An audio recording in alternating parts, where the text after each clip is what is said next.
porque hoy se habló sobre el regreso a clases. Es algo que mañana se va a profundizar en la mañanera. Y ahora sí que cadena de oración, por favor, cadena de oración.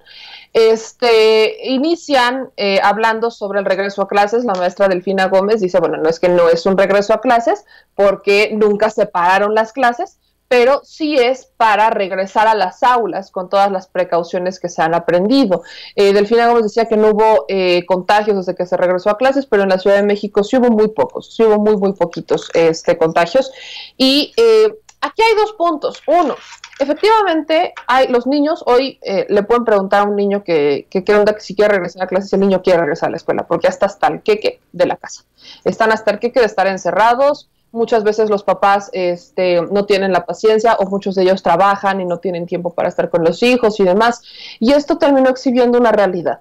Hay cosas que no visualizamos, como por ejemplo la depresión infantil, la ansiedad, y que esto marca la vida de los niños. Aquí quiero también ser enfática en esto. ¿Por qué la urgencia quizás del presidente López Obrador está enfocada en los niños y el regreso a clases? No está enfocada en el tema educativo per se. Sí influye, por supuesto que sí, sobre todo cuando vemos que hay comunidades que lamentablemente no tienen posibilidad de estar enlazados en televisión o radio para continuar con el aprende en línea, por ejemplo, o que no tienen, bueno, mucho menos internet, pero lo más importante que yo leo en este regreso a clases, el por qué la insistencia de que los niños convivan y regresen a la escuela, es para sacarlos de ambientes conflictivos en casa, sin decirlo textualmente, aunque sí se menciona. Es una situación de sacarlos de situaciones conflictivas. ¿Por qué? Porque cuando son niños, lamentablemente, es cuando se forman. Y si algo hemos visto, y lo hemos analizado, hay libros al respecto, lo que motiva, por ejemplo, a los criminales a ser criminales, muchas veces es la vida que tuvieron de niños. Entonces, si estamos hablando de una pandemia, de un país que tiene una sociedad y que la familia se ha roto en muchos núcleos y que la sociedad está descompuesta en gran parte, ¿qué es lo que van a buscar? Pues que no se siga contaminando, y la forma que tienen muchos de estos niños de no contaminarse con lo que viven en casa es yendo a la escuela. Entonces, la insistencia me queda perfectamente clara porque creo que tiene una razón de ser. Esto también hay que decirlo, es completamente voluntario. Pero yo incluso les voy a poner sobre la mesa algo que, por ejemplo, Margarita Zavala no pone, ¿no? Que ya anda en Twitter diciendo Margarita Zavala que al gobierno nunca le importaron las escuelas y que las han robado y las han saqueado mientras estamos en pandemia y etcétera, etcétera. Y digo, si nos ponemos en ese sentido, pues a ella cuando le importaron las escuelas, por ejemplo, de estados como Michoacán, en donde el crimen organizado en la guerra contra el narco saqueó a tal grado que los niños no podían ir a la escuela por la violencia, por las balaceras, por la tragedia que existía. Creo que hay que tener tantita madre para ser Margarita Zavala. Últimamente Margarita Zavala creo que tiene que tener un chingo de cara para decir lo que dice.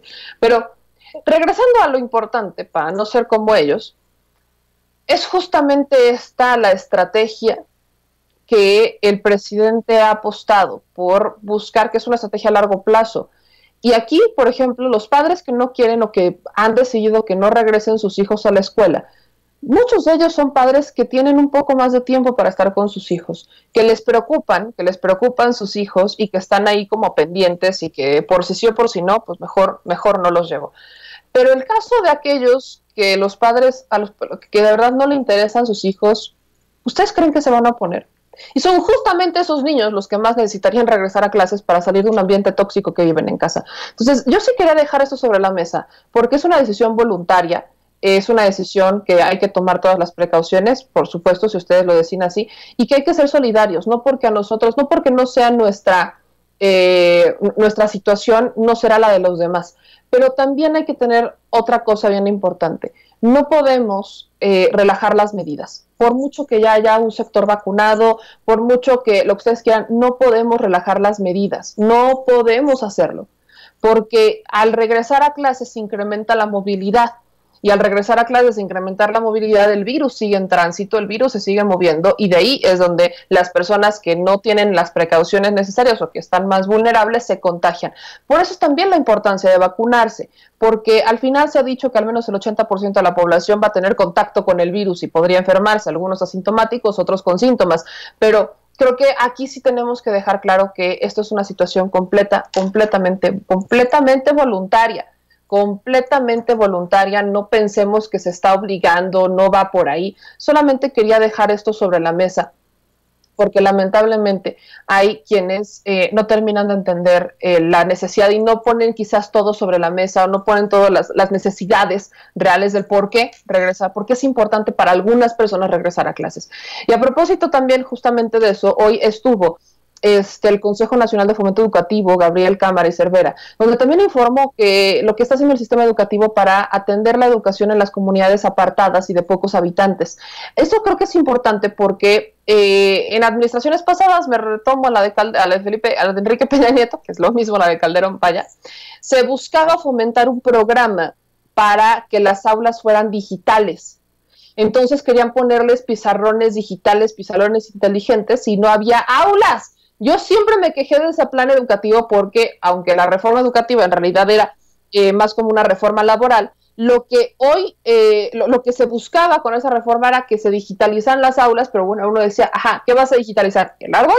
No tienen pizarrones, no tienen aulas, no tienen nada. Entonces no puedes pensar en digitalizar. Mejor primero piensa en hacerles instalaciones dignas, carreteras, que exista un camión que los pueda llevar, trasladar de sus casas, sus comunidades a la escuela, que en la escuela tengan comida, para que, pues, vaya, recorren horas para llegar a la escuela, pues al menos que tengan comida y puedan irse al menos con una comida a casa, etcétera. Yo creo que hay prioridades. Y estas prioridades para los gobiernos pasados eran ver cómo sacar más dinero del erario, no tanto para ver cómo beneficiar a los que más lo necesitaban.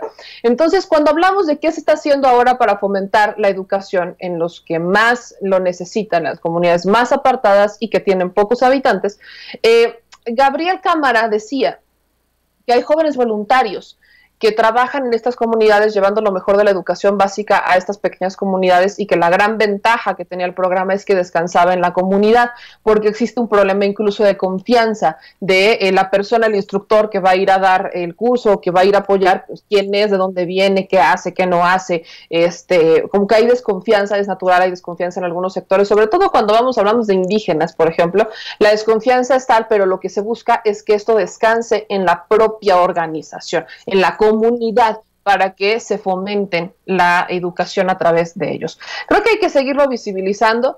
Acá Cuauhtémoc Martínez nos dice: qué buen análisis sobre el regreso a clases, soy docente y entiendo perfectamente lo que estás diciendo, gracias por decirlo, porque la ciudadanía no lo ve así, lo ve más por capricho. Dice Ana Cecilia: sí, el regreso a clases por la salud emocional de nuestros hijos. Dice Ernesto: es un tema difícil cuando tenemos niños intubados en Baja California. Por supuesto que es complicado, me queda claro que es complicado, y más cuando, por ejemplo, México ocupa los primeros lugares en obesidad infantil, en diabetes infantil, y ahí es un tema es un tema nuestro, es un tema de los cuidados, los alimentos. Lamentablemente nosotros hemos hecho reportajes sobre esto, en donde en México parece que es más barato para algunos consumir un refresco de cola, y no es porque sea más barato a la hora de adquirirlo, sino porque a la hora de que le dan, por ejemplo, a un niño, esas en comunidades yaquis, le dan a un niño en el biberón el refresco de cola, le quitan el hambre. Entonces no le da más hambre, sino que se queda con el estómago lleno por la saciedad, pues, por el gas y el azúcar. Pero imagínense el daño que eso está ocasionando en los niños. Imagínense al grado al que hemos llegado, en que nuestra alimentación se basa más en alimentos chatarra que en una alimentación básica, siendo productores de prácticamente todo, frutas y verduras frescas, maíces, granos, o sea, todo lo que tenemos en este país es para que nos alimentáramos de una mejor manera, y lamentablemente la pobreza ha llevado a algunos a recurrir a, pues, me va a salir caro comprarlo ahorita, pero le voy a poder dar de comer esto, y de ahí viene la obesidad y la diabetes infantil. Por eso preocupa, por eso digo, tenemos que tomar las medidas y tenemos que cambiar hábitos. Es un tema de cambiar hábitos, de hacer ejercicio, de comer mejor, tomar más agua, en la medida de lo posible, buscar opciones alternativas, y si no se puede, exigirle al gobierno que nos dé estas opciones y alternativas en las comunidades en donde es mucho más complicado acceder a ellas. Pero es un tema, por supuesto, difícil, es una situación completamente personal, pero creo que hay que canalizarla con todos los elementos sobre la mesa, y es que uno de ellos es que efectivamente los niños a veces tienen que salir, o más bien deben de salir de núcleos tóxicos en donde al final definen su futuro, y los definen en un punto de vista en el ¿qué quiero ser? Quiero obtener respeto, me voy a hacer crimen, me voy al crimen organizado porque no tengo otra cosa, porque quiero que me respeten y demás. y al final eso no nos está ayudando, al contrario, está empeorando una situación y eso sería a la larga. Entonces sí, tenemos que ponerlo sobre la mesa y papás, si ustedes tienen la oportunidad y tienen esa ventaja de estar con sus hijos y de atenderlos y todo lo demás y no quieren que regresen a clases, adelante, es completamente válido y tienen todo el derecho, pero habrá otros que sí necesiten hacerlo y creo que ahí tendría que estar la prioridad, en aquellos sectores que necesitan salir de ambientes tóxicos y que necesitan mejorar como sociedad esta población. Dicho eso, ya nos vamos. Muchas gracias a todos los que ustedes nos están viendo. No hagamos político el tema del regreso a clases. Es un tema social, por supuesto que la política tiene mucho que ver, pero hay que cuidar a los hijos, hay que cuidar a los hijos, hay que cuidarlos, por favor, son el futuro y el presente del país. Entonces, les mando un gran abrazo, por favor, nos vemos mañana sí, mañana es viernes, cadena de oración para que nos den para que nos dé la palabra el presidente López Obrador en la mañanera. Y dicho eso, pendientes, porque ya viene mi querido Vicente Serrano en unos minutitos más para hablar sin censura. Nos vemos también en Al Chile, síganos en todas las redes sociales. Adiós.